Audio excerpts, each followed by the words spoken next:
Kan aneh ya, kalau misalkan mau ngerjain sesuatu hal tapi suruh bayar dulu. Sekarang teman-teman kalau misalkan mau kerja di sebuah perusahaan gitu loh, atau sebuah studio atau sebuah agensi, kira-kira ada nggak sih yang harus bayar dulu gitu loh? Kalau memang ada yang suruh bayar dulu, itu dijamin penipuan. Penipu ini nih dia ngasih pancingan dulu 50.000, 100.000 supaya mengesankan bahwa ini benar-benar sebuah kerjaan freelance yang beneran dibayar kayak gitu loh. Karena kan awal-awal kayak gitu, bayar dulu kayak gitu.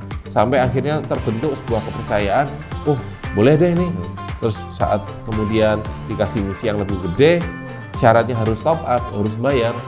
Akhirnya dia terjebak di situ dan membayar.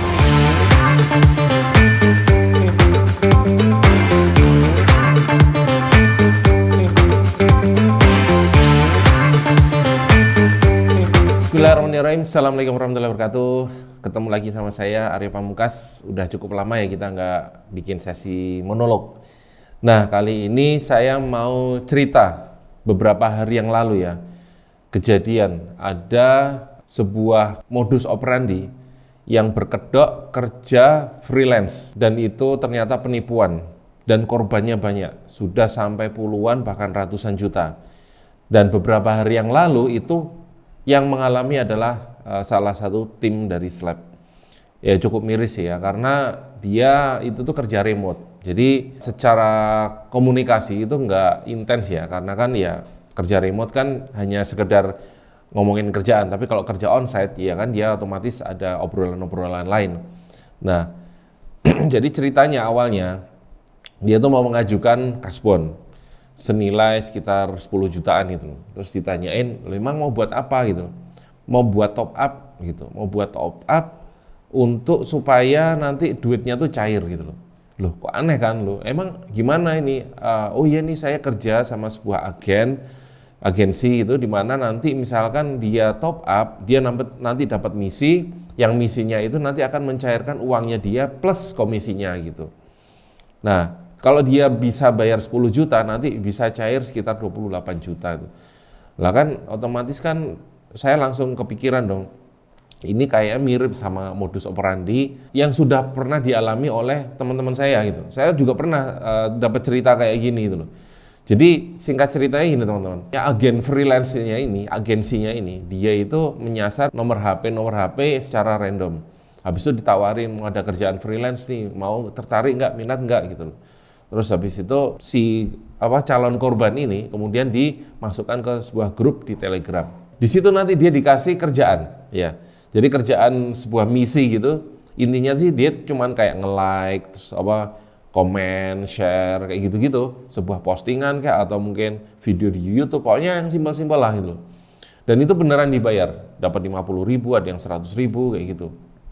Nah setelah itu barulah dia memulai modus operandinya dengan cara mau lanjut ke misi selanjutnya enggak. Kalau mau lanjut nanti harus top up dulu supaya bisa bersaing dengan kompetitor yang lain. Jadi harus top up dulu, nanti nilai top up-nya itu misalkan 100.000 nanti dapat 30% dari nominal yang di top up gitu. Katanya sih itu juga cair gitu loh. Jadi 100 per 30.000 gitu. 130.000. Nah, terus akhirnya makin gede dan makin gede lagi. Makin gede sampai akhirnya antara yang di top up kan dengan apa yang didapat di komisinya itu tuh nggak sebanding ya. Jadi top up-nya 5 juta misalkan, tapi komisinya jauh di bawah itu, kayak gitu ya. Dan sehingga si penipu ini, agensi abal-abal ini, dia itu terus mengiming-imingi, ayo ini ada kerjaan lagi, nanti bonusnya sekian segala macam, sehingga orang itu tertarik. Nah setelah tertarik dia store lagi uang. Nah setelah store uang itu kan dipegang ya sama si penipu ini. Nah itu terus ditahan, ibaratnya disandera. Ini nanti kalau mau cair harus top up lagi gitu. Nanti top up sini, nanti baru duitnya akan cair. Terus menerus kayak gitu-gitu, menggulung sampai akhirnya ada yang rugi sampai puluhan juta, ratusan juta, bahkan ada yang nilainya itu hampir 1M. Saya juga nggak nyangka sih, maksudnya kenapa semudah itu gitu loh. Kan kalau kita berpikir dengan kepala dingin lah, kerjaan semudah itu kenapa harus didelegasikan dengan komisi setinggi itu, ya kan? Ibaratnya cuma nge-like, terus share, komen dan lain sebagainya. Lah itu mbok nyewa tenaga admin aja dibayar katakanlah UMR gitu, sehari nge-like, nge-share, komen ratusan posting pun bisa gitu loh, dengan harga yang sangat murah. Ngapain dia repot-repot nyebar-nyebar kerjaan-kerjaan freelance itu? Itu kan harusnya kalau kita berpikir secara kepala dingin ya, itu satu. Terus kedua, kan aneh ya kalau misalkan mau ngerjain sesuatu hal tapi suruh bayar dulu. Sekarang teman-teman kalau misalkan mau kerja di sebuah perusahaan gitu loh, atau sebuah studio atau sebuah agensi, kira-kira ada nggak sih yang harus bayar dulu gitu loh? Kalau memang ada yang suruh bayar dulu, itu dijamin penipuan. Dan saya pernah sih dengar kalau mau dapat kesempatan untuk diwawancara itu harus bayar dulu kayak gitu. Wah, yang diwawancara berapa orang tuh, 100 orang lebih itu di sebuah gedung. Enggak apa ya, gedungnya tuh ya gedung-gedung kayak nyewa aja sih gitu loh. Kayak ruangan aja. Lalu itu kan lumayan ngumpulin duit-duit dari dana untuk interview kayak gitu. Jadi harus bayar dulu. Pokoknya segala sesuatu kerjaan yang sifatnya dia bayar dulu, itu pasti bisa dipastikan itu penipuan. Dan sering banget juga teman-teman yang freelance itu dapat kerjaan. Aku mau dong bikin logo harganya $500 tuh. Zaman segini ya teman-teman, logo harga $500 lewat platform freelance itu kayaknya too good to be true ya. Itu enggak 500 deh, bahkan sampai $1.000 atau $2.000 loh. Kan sekarang kalau di platform freelance, logo itu pun hanya $10 pun bisa, bahkan lebih kurang dari itu ya. Di platform seperti Fiverr atau Upwork itu banyak yang $puluhan aja mau ngerjain logo.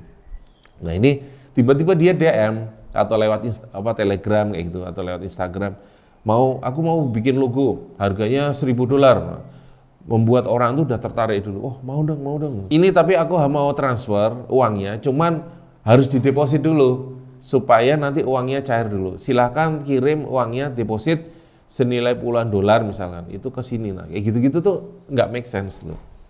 Oke, kembali ke cerita tim saya tadi ya. Nah terus akhirnya kita telisik tuh lebih lanjut. Emang gimana sih kronologinya? Ya gitu, kronologinya ternyata dia awalnya dikasih tugas, habis itu dia udah ngerjain, dapat komisi, terus suruh top up, habis itu dananya ditahan, kalau mau dana cair harus ngerjain misi dulu dan nanti harus top up lagi dan seterusnya sampai menggulung-menggulung. Habis itu saya posting lah itu kejadian itu di Facebook. Dan wah banyak banget yang komen-komen tuh, ternyata banyak juga yang ketipu kayak gini. Banyak juga yang ketipu dengan modus operandi seperti ini. Yang nilainya juga nggak main-main. Jadi ini warning ya buat teman-teman yang sekiranya pernah dapat tawaran-tawaran kayak gini, itu tuh tolong segera dihindari aja. Tapi ada yang komentar juga nih, wah kalau aku sih tak kerjain dulu Mas yang misi-misi pertama, lumayan lah dapat 50.000, 100.000, habis itu nomornya tak blok kayak gitu.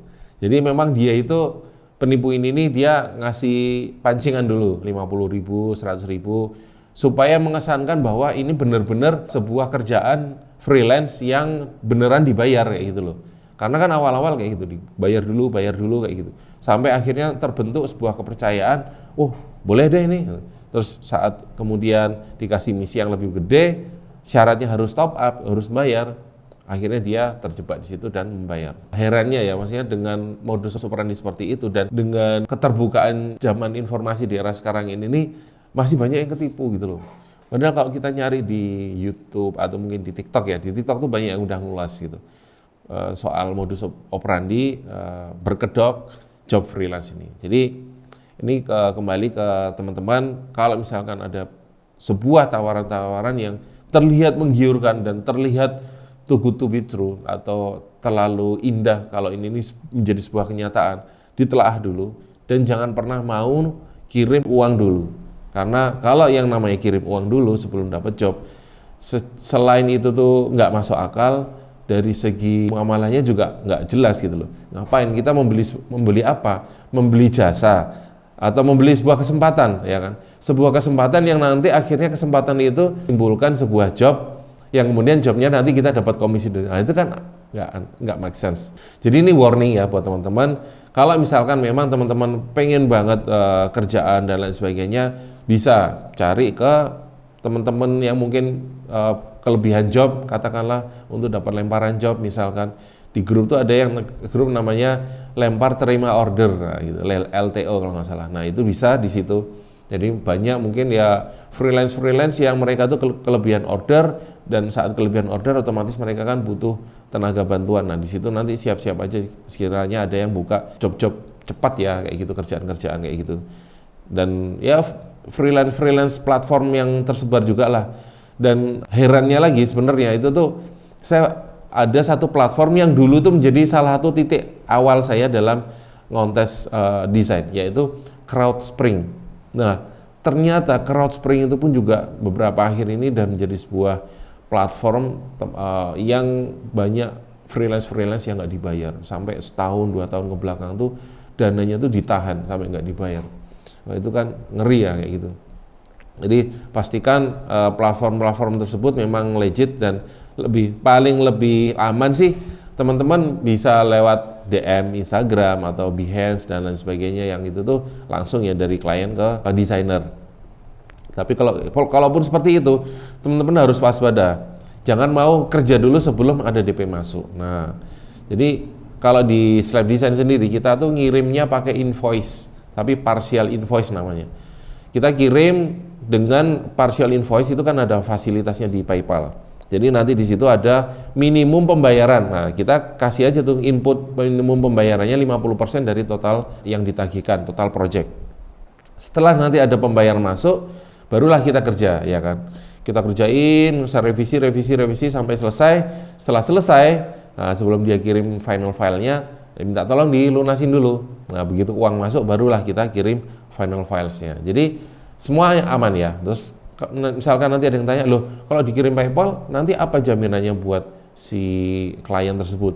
Kliennya mintanya lewat Upwork, kliennya mintanya lewat platform website yang terpercaya dan lain sebagainya. Loh, PayPal sendiri itu sebenarnya platform yang terpercaya. Dia berlaku sebagai rekber sebenarnya, rekening bersama.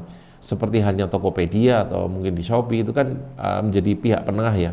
Nah, mekanisme di PayPal itu kalau kita kirim invoice-nya itu nanti akan dikenakan sekitar 4,5% atau 4,6% gitu loh. Nah, makanya setiap saya kirim invoice, saya berusaha untuk mengedukasi si klien, nanti akan ada tambahan ya, fee dari PayPal. Fee ini adalah yang bernama buyer protection fee. Nah, buyer protection itu adalah fee yang melindungi si buyer ini atau si klien ini, sehingga nanti jika suatu saat ada sesuatu hal yang nggak sesuai dengan perjanjian di awal, misalkan saya sebagai desainer ternyata nggak perform nih, atau kerjaannya nggak beres, mandek di tengah jalan. Nah, si klien ini berhak untuk minta uang kembali lewat PayPal tadi. Itu yang namanya chargeback. Jadi si klien itu minta uangnya kembali, menarik kembali. Nah, nanti misalkan nih kalau di PayPal-nya sendiri uangnya sudah ditarik, sudah dicairkan, sudah di-withdraw, itu nanti bisa ada mekanisme PayPal-nya tuh sampai minus. Nah, gitu loh. Kalau misalkan disetujui ya. Tapi kan nanti di situ ada percakapan antara si klien, si PayPal, customer service-nya sama kita sebagai desainer. Kalau misalkan si bayarnya ini juga misalkan dia nakal gitu, misalkan kliennya nakal, udah kerjaan udah beres segala macam, udah kirim final filenya, terus dia merasa nggak puas dan minta uang kembali, nah itu kita bisa naik banding. Jadi itu ada mekanisme yang namanya dispute, dan kita bisa naik banding untuk supaya mengeklaim bahwa kita ini sudah mengerjakan segala sesuatunya sesuai pesanan. Dan bahkan misalkan dia minta revisi atau minta ganti konsep pun nggak masalah gitu loh. Nah, di Slab dulu pernah kayak gitu. Jadi kliennya tuh entah kenapa pokoknya merasa nggak puas tanpa menyebutkan apa alasannya, sehingga dia pokoknya aku minta uang kembali. Loh, apa alasannya? Kita bersedia revisi, kita juga proaktif. Setiap ada feedback kita selalu fast respon. Kalau misalkan nggak suka sama konsepnya, ayo kita ubah. Mulai dari awal nggak apa-apa konsepnya, tapi tolong jelaskan konsep seperti apa yang mau diinginkan. Nggak bisa jawab lainnya. Nah, pokoknya yang minta uang kembali. Udah, habis itu dia chargeback kan lewat PayPal. Ya udah, screenshot percakapan antara klien dengan kami sebagai tim desain itu kita kirim ke PayPal-nya. Akhirnya sama si PayPal-nya ini mereka memihak ke kita, sehingga uangnya itu tetap ada di PayPal dan kita bisa cairkan. Jadi si permintaan si klien ini untuk menarik uangnya kembali ke klien itu tidak dikabulkan. Nah, kayak gitu. Jadi memang harus ada platform pembayaran yang aman ya, kayak gitu. Tapi ya itu kembali lagi sih ke si klien ya. Ada yang klien yang sudah bertahun-tahun kerja sama kita, udah nggak pengen terlalu banyak dipotong fee-nya lewat PayPal, akhirnya di direct langsung lewat transfer bank kayak gitu. Ada yang lewat rekening BCA gitu, dia langsung transfer tuh dari rekening banknya sana langsung ke rekening kami. Ada yang bisa seperti itu juga gitu. Oke, kembali lagi ke soal penipuan job freelance ya. Nah, makanya teman-teman mulai berhati-hati, mulai banyak literasi tentang modus-modus operandi apa saja yang ada di job-job freelance soal penipuan, dan lebih banyak literasi, lebih banyak tanya, lebih banyak berpikir dengan kepala dingin, lebih banyak dicerna juga apakah ini benar apa enggak dan lain sebagainya. Terus belajar ya, mengupgrade diri, enggak hanya sekedar mengupgrade soal desain, soal kualitas desainnya seperti apa, tapi juga how to sell-nya, bagaimana menjualnya, bagaimana kita berinteraksi dengan klien, dan bagaimana mewaspadai terhadap potensi-potensi penipuan yang mana itu tuh sudah sepertinya ini sudah berjejaring sih, udah kayak sindikat sih ini kayak gitu. Karena mereka misalkan dari luar negeri punya katakanlah 1-2 oknum di Indonesia, uangnya dikirim ke luar negeri kan susah terlacaknya, uangnya juga udah ke sana gitu loh. Mau dicari orangnya segala macam ribet urusannya, harus pakai Interpol dan sebagainya. Sepertinya saya pernah dengar sih, ini sindikat yang freelance job ini nih kayaknya sih dari Filipina atau dari negara-negara berkembang juga lah ya kayak gitu. Dan mereka banyak pakai Google Translate karena kata-katanya itu nggak umum gitu loh. Jadi kata-katanya itu bahasa Indonesia itu bahasa translatean lah ibaratnya kayak gitu. Waspadai juga di grup Telegram itu sarangnya penipu juga. Banyak banget, saya sering banget diundang-undang ke grup-grup Telegram yang nggak jelas, mulai dari investasi Bitcoin, investasi saham, trading dan lain sebagainya itu. Wah itu parah sih. Jadi teman-teman harus cek di settingan di Telegram bahwa nggak ada orang yang bisa meng-add akun saya ke sebuah grup kayak gitu. Karena kalau kayak gitu nanti akan sangat random ya, siapa aja bisa nge-add dan lain sebagainya kayak gitu. Bahkan misalkan kita ada settingan di mana yang bisa nge-add itu cuma teman kita, itu pun juga dimanfaatkan sama mereka.